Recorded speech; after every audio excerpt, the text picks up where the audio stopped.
Okay, karibu Mkongwe Farm.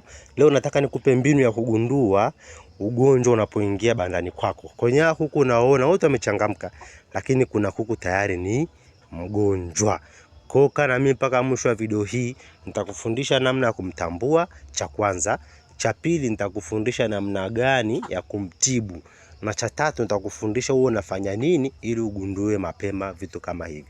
Cha kwanza kabisa, kuna kuku huyu hapa anazengea maji tu. Toka nimefungua banda, kumbuka chakula ndo nimewapa sasa hivi. Sawa?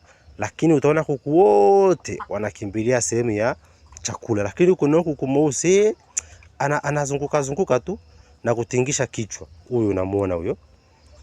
Yaani achangamki chakula kama kuku wengine wanavyo changamkia. Anajitenga, muda mwingi anakuwa anakunywa maji. Hapa baadaye dakika chache tu alikuwa anakunywa maji. Kwa hiyo utamuona wenzake wote wanachangamkia nini? Chakula. Maana ndo chakula ndo kimewekwa sasa hivi. Kwa hiyo kila kuku ana njaa anakimbilia chakula. Lakini yeye unamuona hana hamu ya chakula. Tafsiri yake kuku huyu atashinda akiwa anakunywa maji tu bila kula chakula. Unamuona? Yaani anasogea paka sehemu ni chakula, lakini yani anadonoa kidogo, anaacha, yani hajachangamka in short. Sawa, na amekunywa maji mengi sana pale, lakini ulaji wake unauona kabisa yani umezubaa, hajachangamka. Sasa watu wengi wana confuse dalili kama hii kwa sababu huyu ukimwangalia harishi. Sawa? Hata ukimwangalia alivyojoka unaona amejoka, harishi. Lakini pia hajapoteza mwili.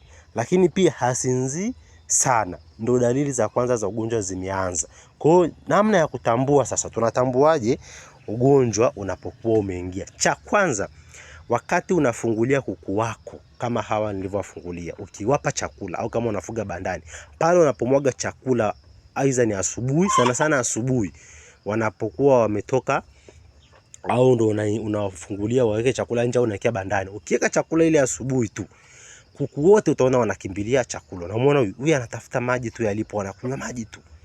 Kwa ukiona kuku wanakimbilia chakula wote, alafu kaona kuna mmoja anajitenga, tafsiri yake ni kwamba ameshapoteza hamu ya chakula na atabezi sana na kunywa maji siku nzima. Huyu kuku ameanza toka jana. Sawa? Anata maji ya leo tu, maana anafuata maji tu afati, lakini ukimsogelea anakimbia. Kwa hiyo unaweza kusema kuku hana ugonjwa, lakini tayari ugonjwa umeshaingia bandani. Si paka uone kinyesi, wakati mwingine ugonjwa unachelewa paka unakuja kuona kinyesi ni tayari ushakuwa chronic.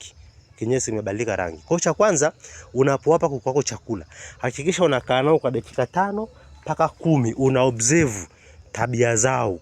Nani hali, nani anakula, nani hali vizuri, nani amezubaa.